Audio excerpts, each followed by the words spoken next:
confront the issues and question of racism. They do not cause extinction, but they don't have an independent extinction impact because environmental destruction will not cause extinction. There's only risk that you vote down because extinction is already happening for people calling out. And finally, the 1 year drop that they review from nowhere, the link argument. The Africans that when we adopted zoning charge, they will suddenly solve all our problems. That everyone in the world will follow the glorious United States government. They claim the universal ethic by saying anthropocentrism is best for everyone. That is false because that is the logic of whiteness. That we can speak to everyone without relating to identity. That means that the universal policy always looks at problem racism and the case that's all really curious. And also too is that causes commodification where we can speak for others. Do you think the zoning charge becomes a cool tool to dodge blue anti-blackness? Do not evaluate these 2 arguments because I don't get a 3 answer. You can only do it if we can do it from connected the Dutchman square to the wire. People in the United States can turn on the white and see when global warming keeps up, but people in Cambodia still have to suffer. Alright, 3:37.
When you the baby? When you the baby again?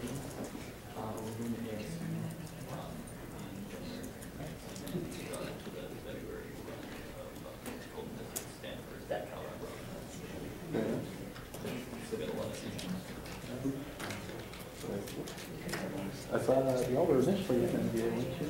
We were, yeah. But we ended up doing it. And I also thought it'd be fun to go to the season. So I feel like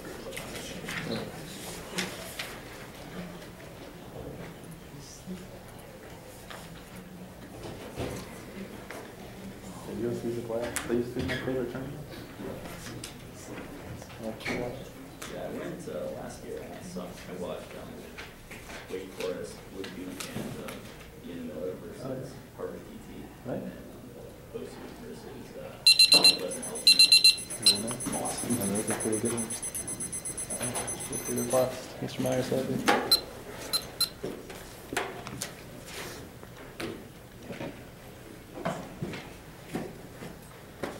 Case, critique.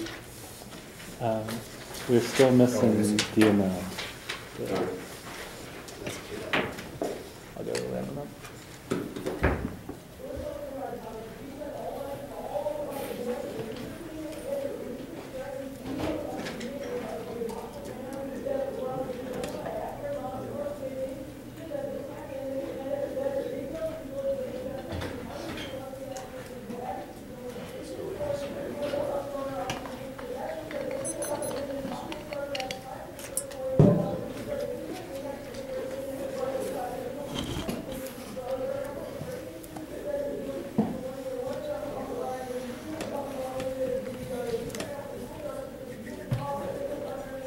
Ready?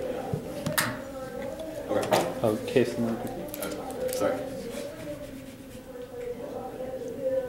The destruction of the environment should be the starting point when deciding which direction to sign your ballot. No matter how effective their strategies could be, an increasing minority participation in society will all be for naught if we do not have clean air to breathe or fresh water to drink. The trend evidence of the oneness, he said, that we are on the cusp of total annihilation. They have conceded throughout the entire debate that current practices, not only by the federal government, but by individuals in society, are by blindfolding us on our sleepwalk to extinction. We are not universalism, so we don't link to any of their whiteness arguments. We are disindividuation because we do not believe we should attach no value to a single identity. We should only attach value to the environment and the world around us. It is not the black body that is socially dead. It is the environment that is socially dead. They have conceded the distinction that culture and nature are distinct in society and the status quo. How can they make argument that it's okay to kill 99.9% of all species as per their SAG events in debate, but then go for that you make the most ethical decision if voting negative means you endorse policies that advocate for the burning of trees, polluting of waters, or active genocide of animal species, then you vote affirmative because nature is intertwined with the existence of our ability to live as human beings. Our evidence says that the extinction of environment is the most ethical and moral decision you have to avoid, and our current evidence says that only about approaching future-oriented approach to society is critical, which means a short-term incentive helping a couple people live longer will not matter. And in the long run, we all say because we don't have a place to live now, we do not link to any of their whiteness evidence because we are talking about the Joti epistemology, not one of white epistemology. We can never change the color of our skin, but we can change the way that we interact with different governmental policies and the way that we change our individual practices in society. We have, yes, the environment leads to extinction. That was all on the top. If we don't have a clean water to breathe, then we are not able to breathe, then we all die because the environment will go extinct. The affirmative is not whiteness. I think that was above, and there is no extended impact of their commodification of suffering others. First and second, we do not commodify the ability of the Joti tribe. We just learn from their experiences and think that it's very important that we should adopt some other ways that they interact with the environment. Now, on the critique debate, the permutation to endorse the plan as an educational policy to change individual ethics and do the alternative is going to be resolved. All their links to their affirmative. First is their model minority link. They only explain this one reason why we talk about traditional debate, but in the permutation is not traditional debate where we debate about whether or not a federal government policy will be effective. It is when we're going to debate whether or not the ethical orientation of putting environments first in our individual practices is going to be able to solve, which means they don't link back to any of their debate bad arguments. Now, second is the silence argument. They've conceded that even though we refer to that, say the word explicitly racism, that we still talked about the problems and stats that had to do with Western epistemology and how it was violently exploiting life, which means that we are one of not only solving racism between the people, but also solving one for the universal environment. However, this argument that severance is a voting issue does not apply to our affirmative because we are not severing the ethics of our affirmative, and they have made a big mistake when they said the framework should be the judge is a pedagogical and should only value competing interpretations and scholarship, which means that if we win that our competing scholarship is good, then it means we're not severing out of it, which means the permutation is severed. Also, there's no intended impact of severance because we don't make debate any harder for you. You have critique debate, which you critique the panel text, which means that even if you win that all of your offense, that doesn't mean to reject the plan. The idea of debating whether or not the policy of the federal government is effective, but not one of rejecting our ethics. Now, finally, they will concede that permutation to the plan, and then the alternative does not solve the case. That means that the alternative does not resolve the status quo because all their links are not the question of whether or not environmental ethics are bad. It is just a question of whether or not the status quo is bad. If the alternative can not solve the status quo pressure, then it can solve the impact to the critique on framework. We think that we should introduce different governance strategies that the federal government should undertake, but there is no reason why our identity has to be tied to that of an oppressive institutional structure. We are going to control uniqueness. Our PNAS evidence says that violent government exploitation only exists because of the inability to identify effective, sustainable environmental practices. When you would undertake the role of an environmental policy analyst, if we win that sustaining the environment comes first in framework, begs the question of the impact. It's a try or die question to change flawed pedagogical practices, perpetuate exploitation. They have made zero arguments as to why constitution is going to be able to solve any subversive environment. There's no way that it can turn cases, even if they want to solve a little bit of oppression in society. That does not mean that they can start their analysis or stand part of the critique from one of solving the environment. Now, on the uniqueness debate, social death.